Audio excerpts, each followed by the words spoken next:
Ladies and gentlemen, boys and girls, welcome to what is going to be a wild ride in the South African and African sporting landscape. Each week right here on the couch, we'll be joined by sporting heavyweights. We'll be getting to know them, spending some quality time. Now, this week I've got a legend, a guy I call MG, Morgan Gold himself, our very first guest. Neil. Sir, welcome. Hey man, thank you for having me. How you doing, man? Super chilled in lockdown. This is actually one of the things I was looking forward to coming out. Getting out of the house, yeah? Out of the house. Level 3, man. How's it been treating you? Are you training? What are you doing these days?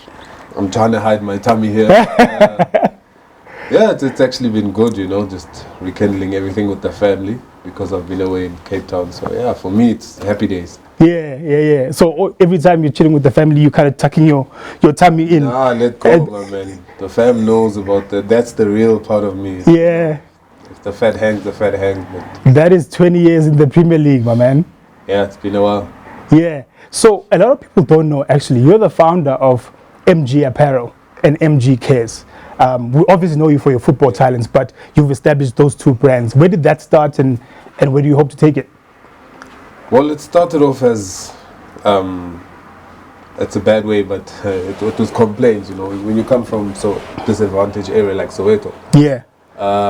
And you've made it as a footballer, accountant, a doctor, whatever profession that you're in, there's always that voice in the background saying, you know, what are you doing for the community? How do you uplift the community? So for me, it was one of the ways I thought, okay, let me do something that will have my people keeping quiet at the same time. I'll be happy because they always wanted to have like something that, oh, this has been given from us, from Morgan to us. Yes. So I decided, now let me just try and do something good in my community, and look, it's caught fire, and I'm very, very happy with what I did at the time, and the outcomes of it, empowering little kids, keeping kids out of streets, you know, like all the drug abuse, substance abuse, you know, drinking, just unnecessary things that we don't want to see in our communities. That's what it's done for the community. Yeah. I mean, you grew up sort of in Soweto for the most part, right? Yeah. What have you seen, speaking of making a change and inspiring young people, what exactly did you see that kind of drove you to say, I'm going to actually do something about it? Because it's one thing for a player to say, well, I'm helping the community, you know? But I think a lot of the time, players that do care want to inspire. What is that thing that you saw in the community that you said, here, I need to do something? I think I looked at myself, firstly.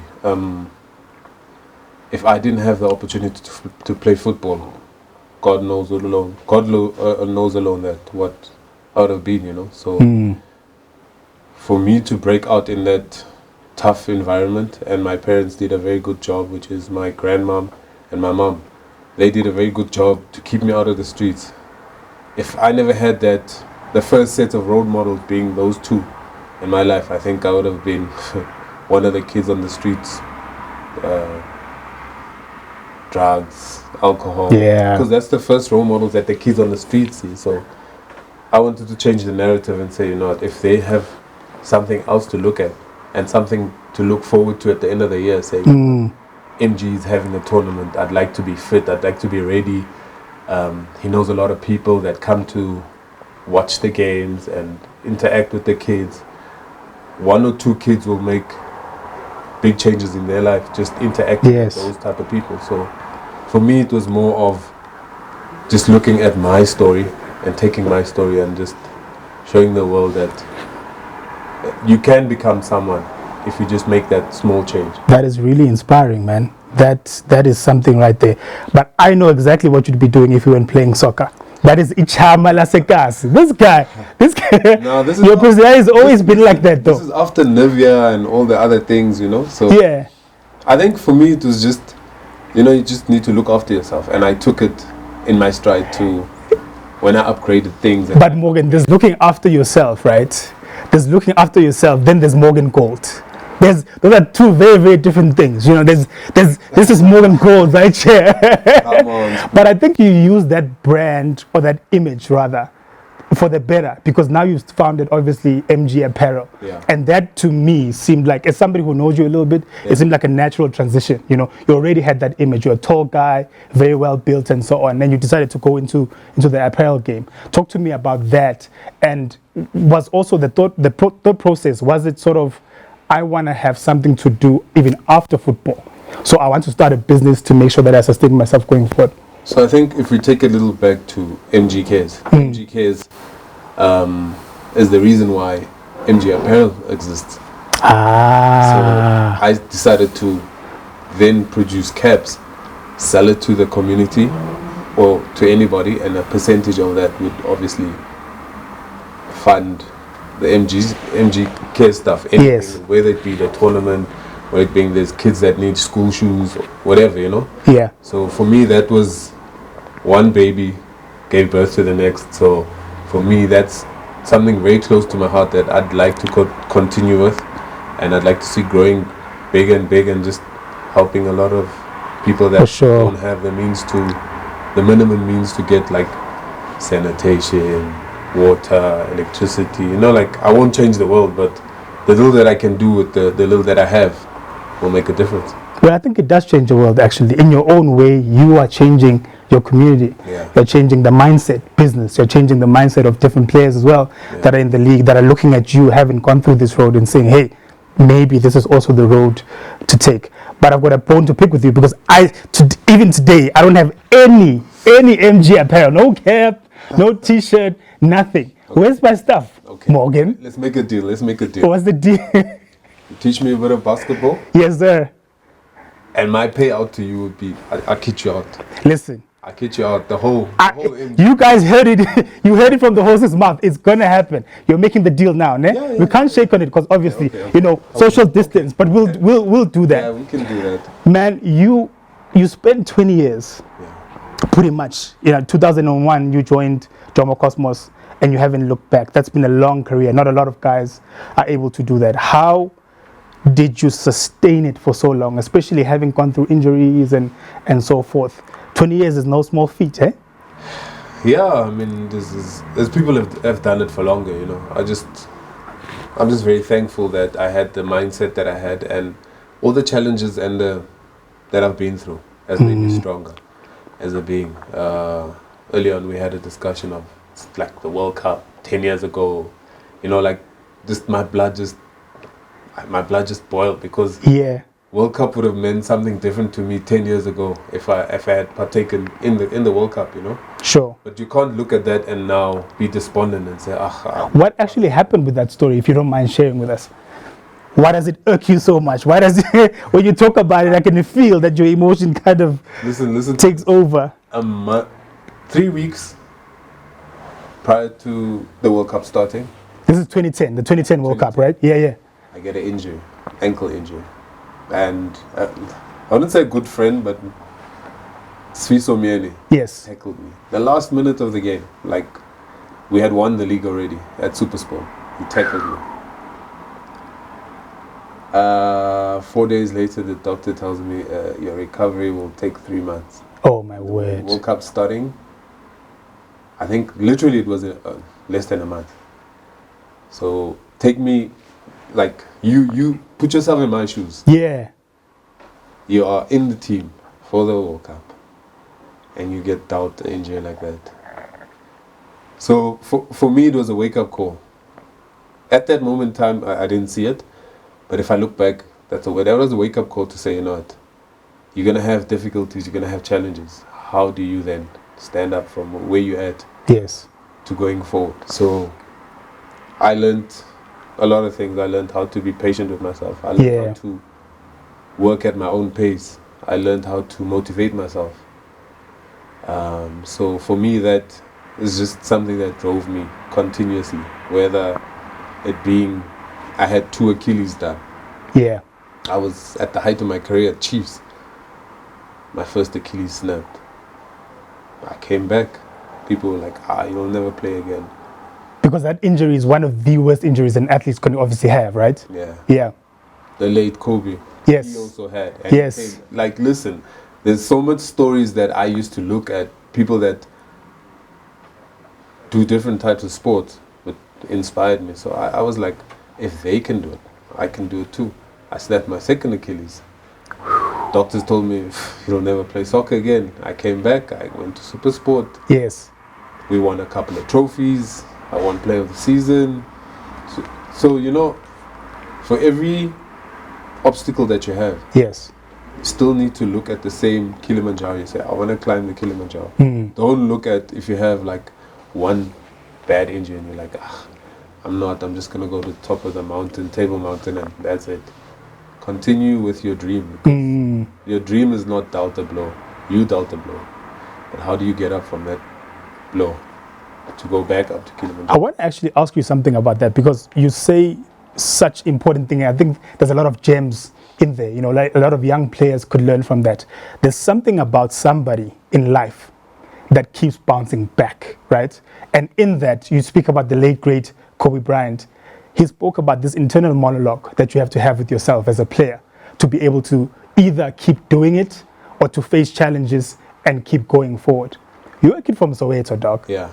Like, how does it happen in your mind? Was it something that you think is innate for you? Did you learn it from somewhere? I know your dad played football at some point. So did you learn it from that, or it kind of just developed on its own over time? To be honest with you, my dad didn't really play a big role, you know, in my life.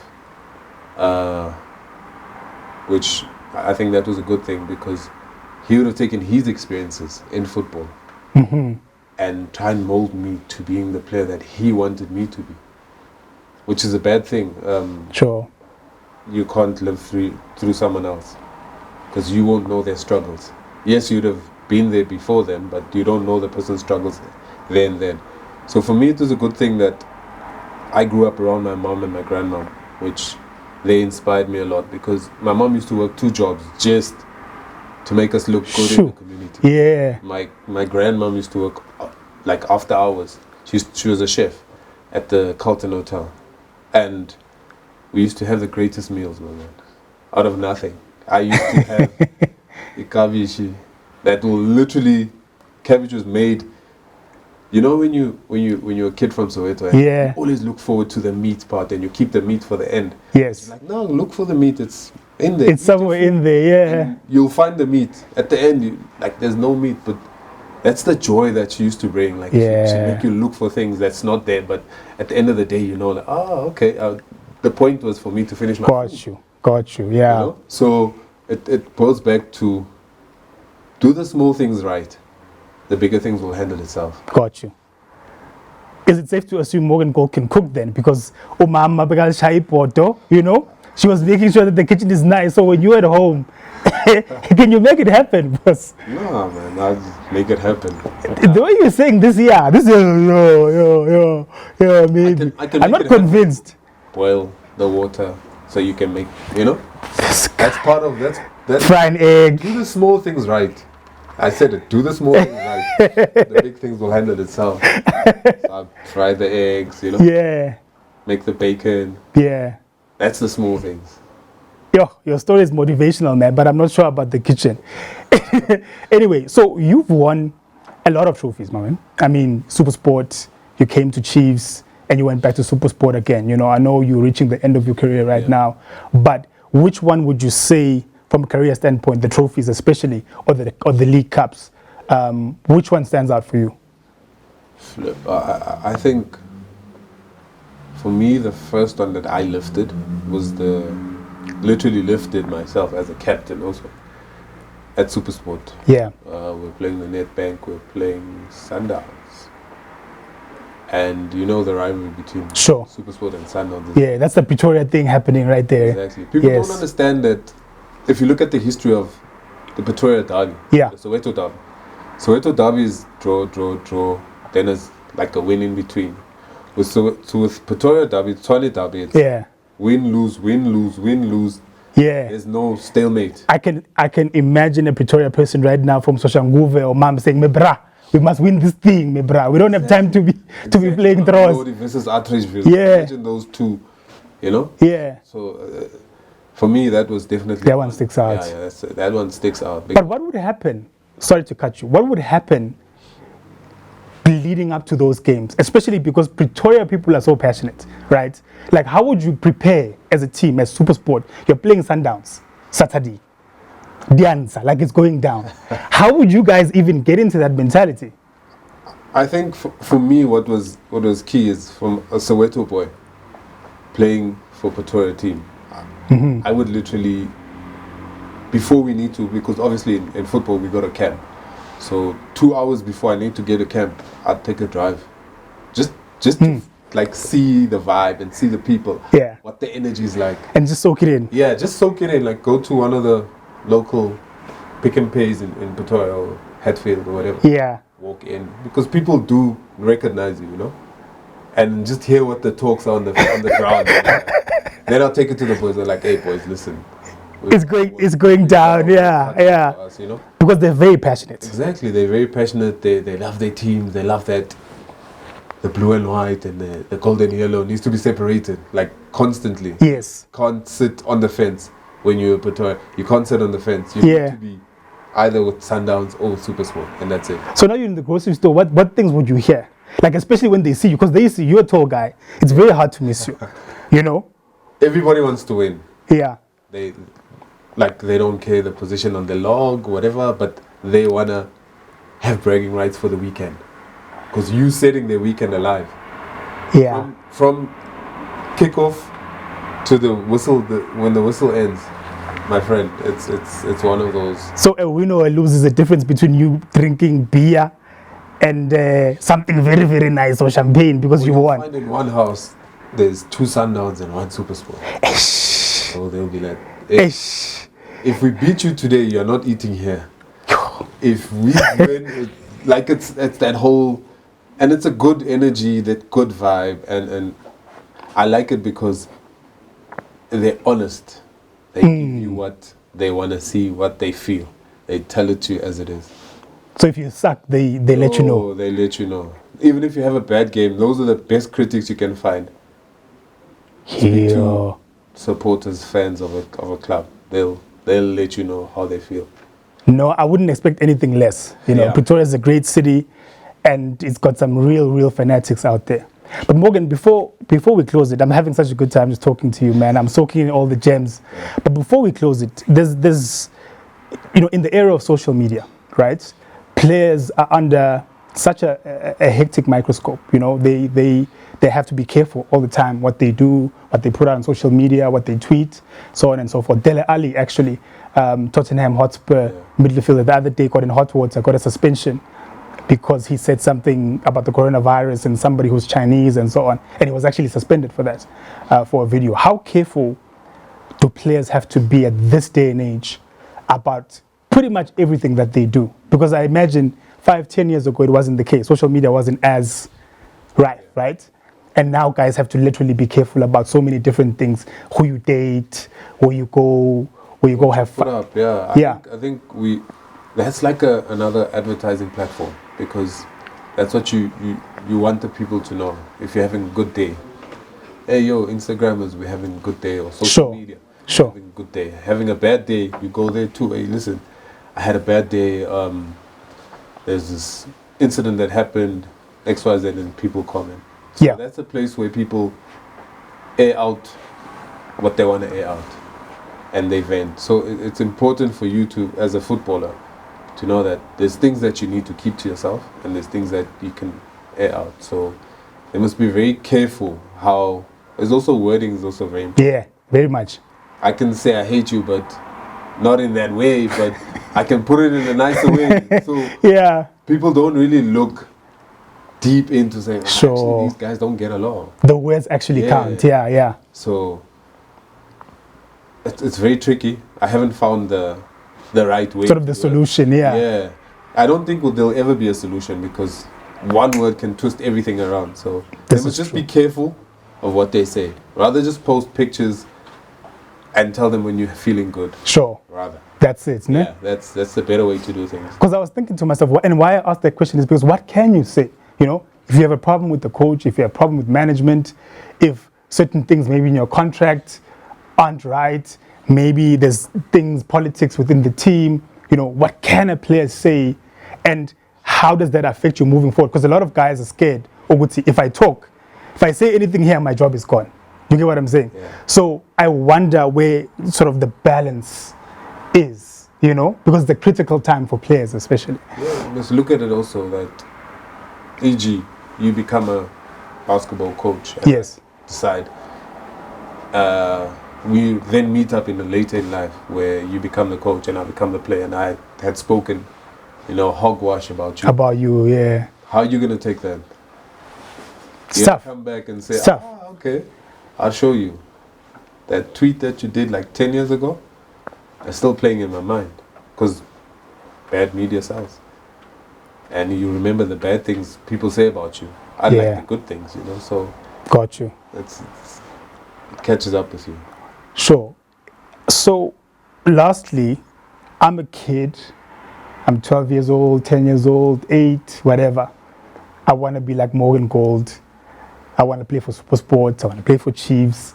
I want to have 31 caps for Bafana, if not more. What words of advice do you have for somebody like that? We know young people are faced with so many challenges, especially in our country. We're trying to raise young men that are go-getters, that are respectful of women, and so on and so forth. What advice do you have for people as young as that? I think firstly, know what you want to do in life. Like, know what your dreams are. Yes, at that age you won't know clearly, but build something that you'd like to look back and say, actually, I saw this, and this is what I want to be. And if Spoo or Morgan inspires you, try and look and try and find out from the people around you how or what does Spoo or Morgan do in their lives. How did they get there? Because it's easy for us to say, yeah, we can inspire a kid, but does the kid really know what you did behind the scenes? The kid doesn't know, but if they could ask around and find out how to get there, for me is the first key to their success. For sure. Yeah. Yo, hectic. Ladies and gentlemen, gems on gems on gems. Morgan Gold, a legend in my book. Thank you so much for joining us, man. No, thank you. We hope to have you on the couch sometime soon again. Yeah. I think actually you must sit here. You have that. No, social. I'll keep my social distance. We'll have a guest sitting there, Yeah, but I think at some point we must definitely do it together. You know what I mean? I think it'll be fun. I think people want to hear more about MG Apparel, where to get. In fact, where do we get it actually? MG Apparel. Like if I want to place an order for something, where do I get it? We're on Instagram. It's okay. Morgan Gold Apparel. Okay. You can send us a DM, or you can just hit us up. Yeah. Telephone numbers there, right there. Yeah. Perfect. Morgan Gold, thank you so much, man. Wishing you the best in your career and moving forward in business as well, and whatever you keep on doing. Keep inspiring us, keep inspiring the young kids. We love you, bro. Nah, thank you, man. Oh man, having such a great time with my man MG right here on the couch. More from him tomorrow though, same time, same place. Keep it locked. We out.